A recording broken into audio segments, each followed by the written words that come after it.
So as I'm sort of contemplating and just being present in this space, and considering what we've been doing for the few days, the nature of this, the process, the work, whatever you want to call it, and in my own life movement and stream, I sense this motivating impulse moving in and through me from some unknown place, guiding me to live. And my work, my way of living, what could be called a spiritual life practice, has shown me, guided me, so to speak. And for me, those words are an indication of a way of living, a way of being in life, in which I am present, alive, full, receiving life and giving life in all the domains of my relationships with individuals, with groups, with life itself, with the natural world, with the cosmos, all the level of relationships.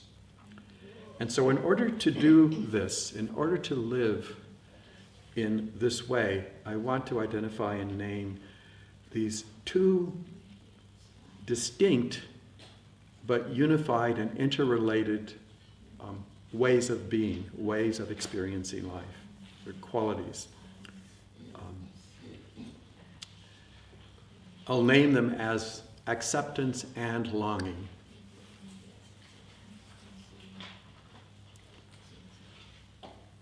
So when I reflect on my living, when I'm in a flow, when I'm in this sort of relational flow with life, and I'm present, my heart is open, there are degrees of warmth and radiance and tenderness or peace and all of these qualities. When I'm in this space, I notice that there are these two qualities that are taking place. And I experience them in not necessarily a sequential level of like first this and then this quality, but sequential in terms of priority or foundation. What I mean by that is that for me, the experience of in relationship to life, to live in acceptance, is the absolute necessity that opens my heart, opens the spaciousness, within which I can then tune in to the longing of my heart. Without the acceptance, it's difficult to connect to the longing, to the energy of my needs, with the great power that exists within them. So I want to talk about acceptance and define it, what I mean in terms of what the experience is, and make some distinctions about sometimes the meaning that's assigned to the word acceptance that I don't mean, so I can create some distinctions with this word and the experience of it. So for me, when I consider the quality of life and living, that it is a relational flow, that I live in relationship. And one way of regarding this relationship is I receive life as it comes to me. I receive it in all its various forms. Relationships, interactions, what people say and do, life events. On every level, I receive life. And if something happens in that event or the reality of life that I receive and I am in a state of resisting it, that state of resisting life is a quality where I'm not accepting. So I'm defining acceptance as the non-resistant state of receiving life in a vulnerable, non-judging, non-reactive way. So that it requires an inner spaciousness, an energetic spaciousness, to allow myself to receive it and to accept this is the way it is. This is what's going on.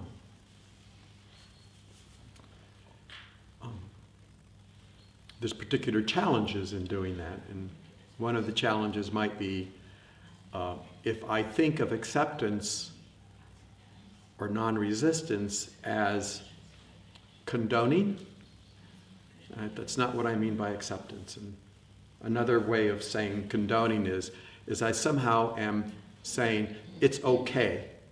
I'm condoning it. I'm saying, well, I'm accepting this situation even though it may be stimulating pain in me, even though it's not in harmony with what I value, but I'll just accept it. Just condone it. So for me, condoning is not what I mean by the experience of acceptance. So, I also don't mean by acceptance, I also don't mean, well, that's the way it is, so I might as well just give up. I'm resigned to it. So resignation for me is also not what I mean by acceptance. Both condoning and resignation are forms of resistance. When I condone what is, I'm adding a story to it and not really allowing the lived reality of what is into my being so that I can receive on all levels the quality, the energetic reality of what is. So it goes into my being, into my system, into my heart, receiving it through the sensing, the vibration of my body, allowing the quality of the emotional quality in my heart, sensing into it, and allowing it to be just as it is without resisting the reality of it. Now I think there may be, as I'm speaking, it may be obvious that there are things that go on, there's experiences that go on, perhaps primarily in my thinking mind, in my evaluative mind, that tell me what's going on is just not acceptable. I don't like it. I want it to stop. It shouldn't be happening. So it goes on and on and on. Those kinds of sort of resistances when it takes the form of a cognitive element is that we tell ourselves that whatever is going on that is stimulating pain or distress is something that just shouldn't be happening. So as I describe it, I just want you to just notice that those forms of resistance occur on a cognitive level, through stories, through beliefs, through thoughts. Resistance always also takes place on an energetic level, emotional and in terms of the sensations of the body, both dense, gross, and subtle. So when I encounter something in my life, it may be something that I do, it may be something that I observe in life, and it's not in harmony with what's dear to me, and I'm not fully conscious of that. There's that the reception of that is painful often results in a contraction, and I feel tense. I'm pulling away from it. And the intensity of that contraction, emotionally and sensation-wise, is a way of resisting the actuality of what it is that's in front of me, that I'm beholding it. I'm not letting it in.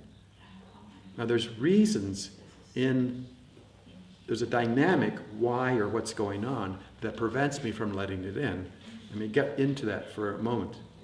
Just first to recognize that if I am in relationship to life and I'm experiencing something, another person, an event, something that I'm in relationship to, and my body is tightening and contracting in all the various forms of cognitive judgment, of all the various forms of constriction, whether it's the unnamed constriction of tightness, or whether it's through fear or anger or a disconnection from my feeling state so that I feel numb or non-feeling, or I go into my head analyzing it. All of those ways of responding and reacting to life are conditioned patterns that I've learned to resist what is apparently difficult to experience as it is, because of the conditioning and the pattern in my system. Because historically and from the past, I have not yet learned how to tolerate the pure energy of what is. Because it stimulates too much, but it seems to stimulate too much pain. The intolerability of this.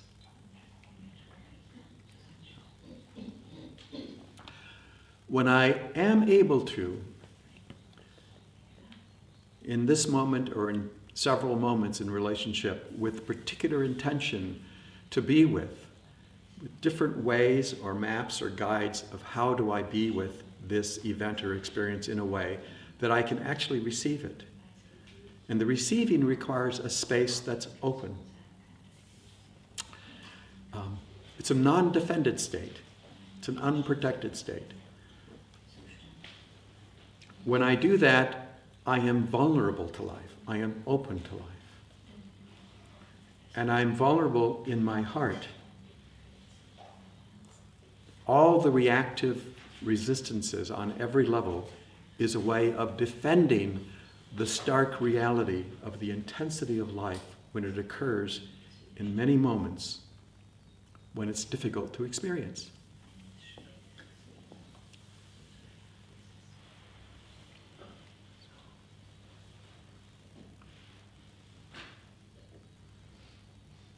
So there is a whole way of being with what can be called a way of practicing my life experience, a way of attending to living moment by moment that starts in what the language says is the internal and the subjective field. It's the invisible field. I think we call it inner simply because it's invisible, and outer is more of what is visible.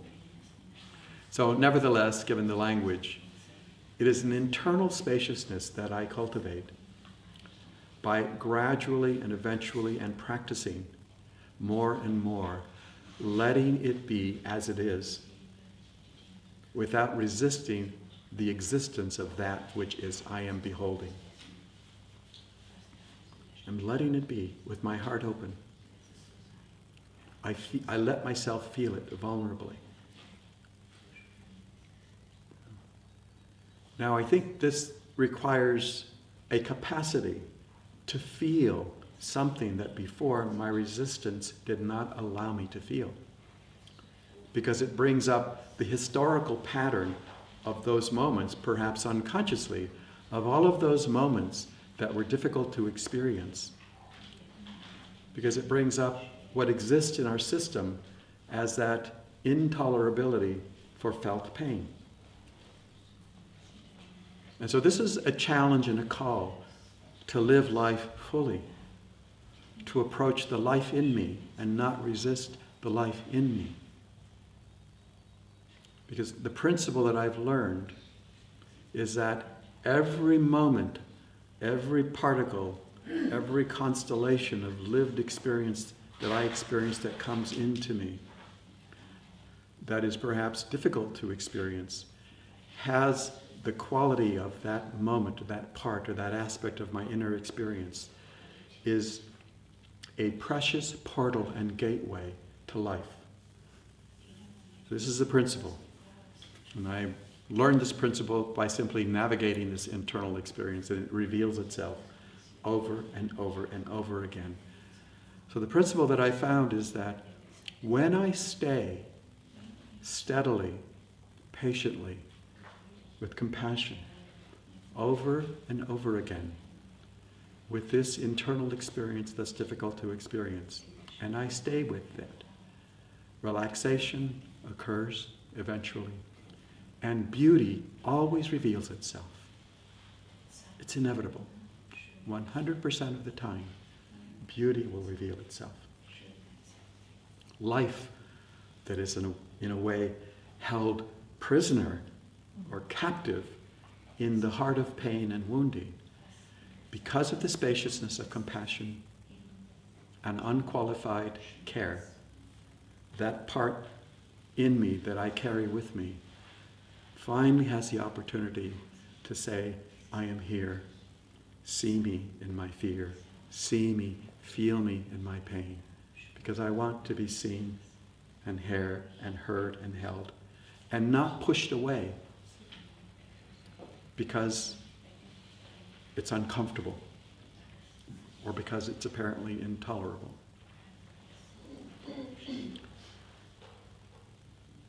So far I've been talking about this first primary aspect, which can be called the quality of awareness when I'm in or cultivating the field of inner spaciousness can be called open, free attention, or divergent. So it's open, so it allows. And then, at the same time, in a given moment of experiencing, there's another element that I would call the longing of the heart. What I truly value. What is precious to me in relationship to what I'm observing? What is precious to me? Now, all of the objections and the resistances that occurred before point to the longing. They have very little to do with the acceptance and the non-resistance. So if I experience something that is not to my liking, that's distressful, not in harmony with what I value, someone says something or does something, whatever it happens to be, and I say, this is not acceptable, that's an expression of the unfulfilled longing. It's not an expression of the acceptance. It's important for me to tune into the energy of the resistance is always points me to what I hold dear. So at any moment in my life, as I'm navigating my life and I'm intending to be present, to be alive moment by moment, to live in the fullness of my authenticity, to live in joy, to live in flow, when I encounter that moment of experience that there is a dissonance, I would call it energetically, that which I'm experiencing brings up an energy in my emotion, an energy in my sensation, an energy in my being, that when I pay attention to, it says, not in harmony.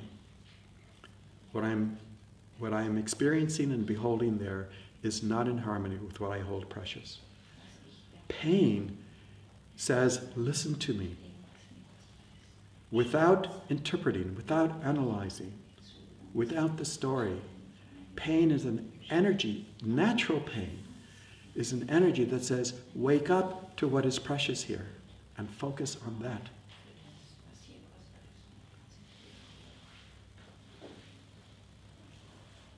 So energetically, this energy carries a knowing and an intelligence all its own if I pay attention to it.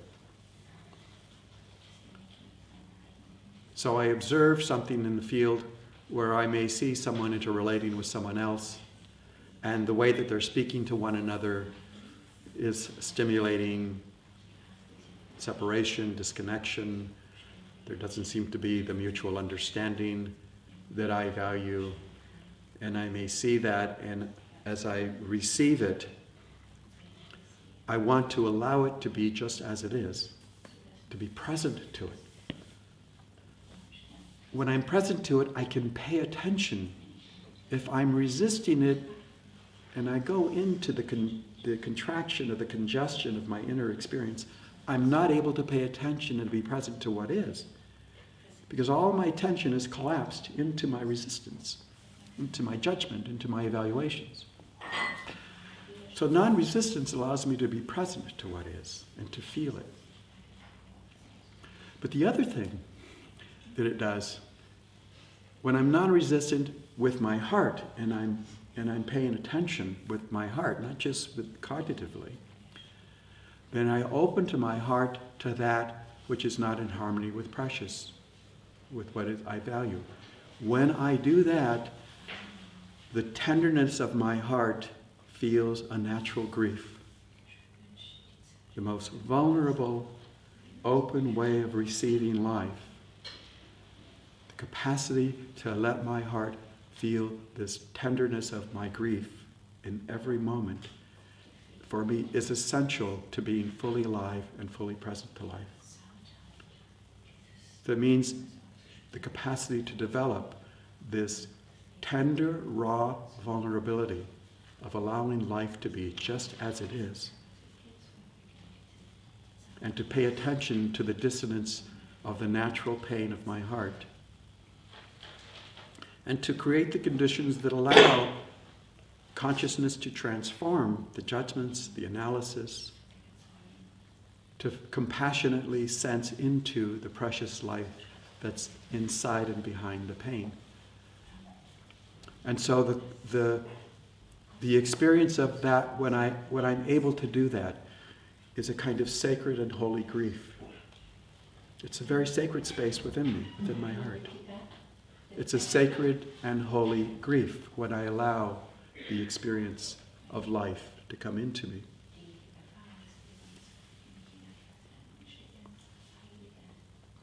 Yeah.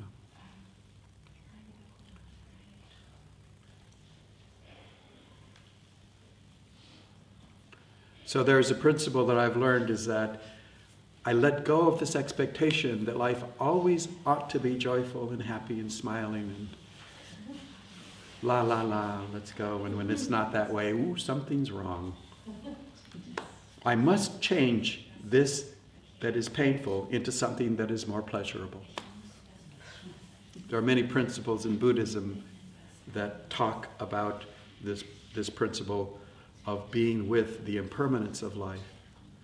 That's one element of it. So every moment of joy doesn't necessarily stay in that moment of living. Every moment of flow doesn't always necessarily stay.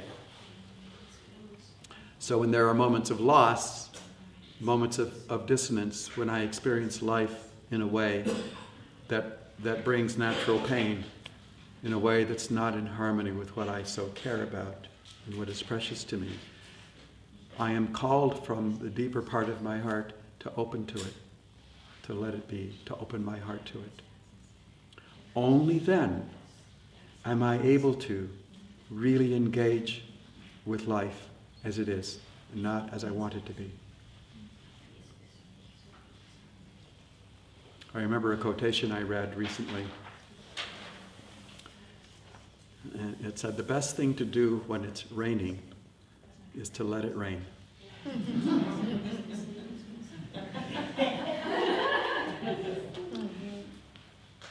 For me, it's that simple. Now, I don't mean it's easy. It's that non-complex.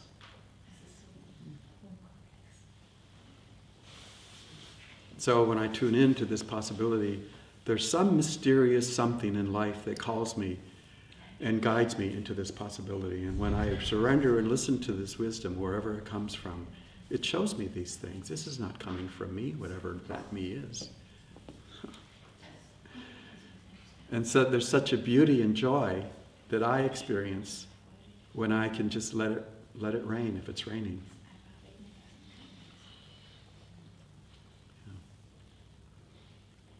Because something in me relaxes. And it's those moments that I feel the most alive. The most alive.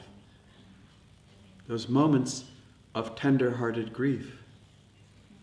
Grief for me is more than an emotion of distress.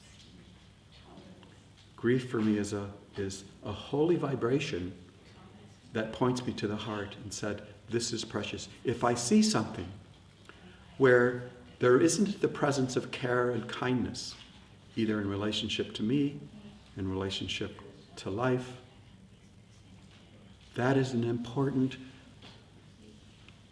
something to pay attention to with my heart open. And if it's not in harmony, the natural vibration of that is that it opens the tenderness of my heart that always links to what is precious. When I allow it to, when I find it, when I discover it, it's always there. And this is a practice. And if it doesn't reveal itself immediately, I want to remember that maybe I need to just stay there, patiently, in trust, until something happens. So this dynamic for me is really important. The practice of living a life with an open heart, meaning without resisting what is. And there's so many ways in which I resist what is, in which the mind simply doesn't want life to be the way it is. We think it should be different than the way it is. But that's always an expression of my longing. And if I pay attention to the thread of energy, when my mind says, this is unacceptable, I hate it, you should change, I wish I was different. If I pay attention to that, through compassion, through open, curious listening to the beautiful message that's at the heart of that resistance, it always takes me to what is precious, always.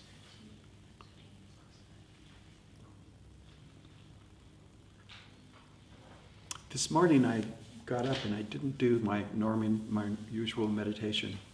I did something else instead. And I noticed my mind's tendency to, it was quiet because I've done a lot of this work, but I'd still noticed the mind's tendency to come in and evaluate, why didn't I do my meditation? I should have. I'm not going to be as prepared for the group this morning because I didn't do my meditation. So, and it's interesting to notice the narrative of this mind and go on and on and on in a way that I don't have any conscious control over. It just goes. It's like tuning into some radio frequency in the universe that somehow my individual tuning into it, perhaps based on my patterns and what I've lived through, informs that radio frequency where this ongoing narrative, the ongoing voice, it goes on and on and on and on. And for me, suffering is when I listen to that voice. It tells me that I shouldn't be the way I am. I shouldn't have done that. I should have done something else. All of that, takes 100 different forms. But when I stayed with it, and I stayed with that experience, and I noticed when I reflected on my actions and my behaviors, and I sensed a feeling sense in me, without trying to understand what the feeling sense was, without trying to guess the need, any of that, stayed with the feeling sense of it.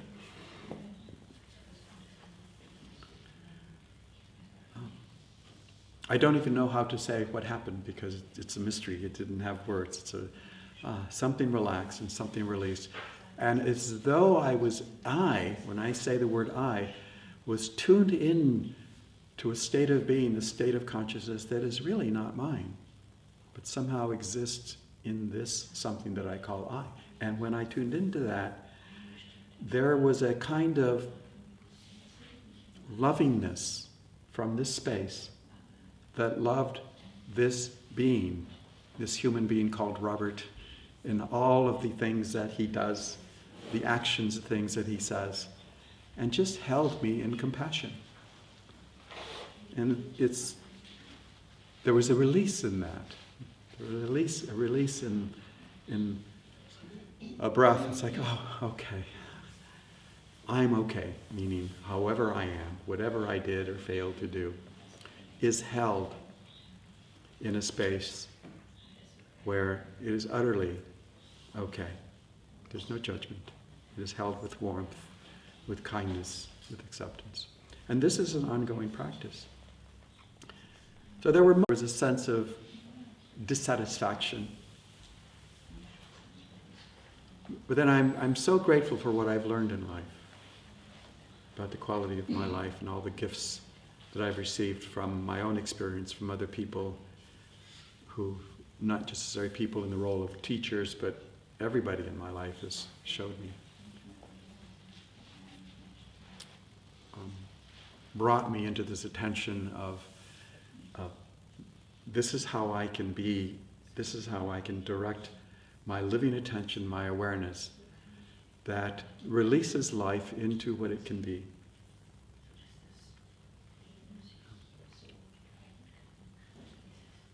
So there's for me, one way of describing this way of living, which call it a practice only because it's something that I come to over and over again. I attend to, I remember to be present, to be brief, to allow and relax the spaciousness, to bring a compassionate awareness to any resistance within me, to bring that same awareness if I sense that thought resistance perhaps in another person, to sense into with compassion and empathy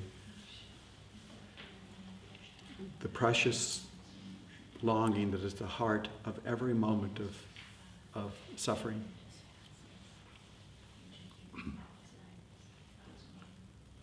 It requires that, I've noticed in my life, it requires something that I would call a choice, a decision, a commitment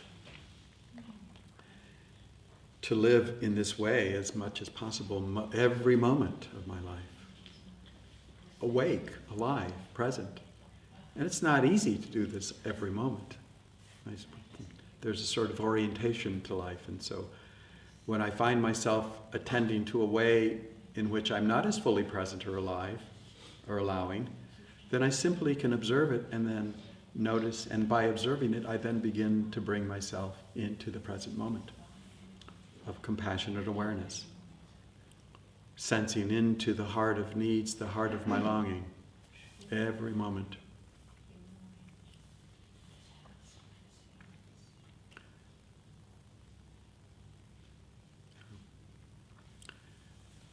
I would love to connect with you all here in the room and invite any responses to anything I've shared so far, or questions or sharing.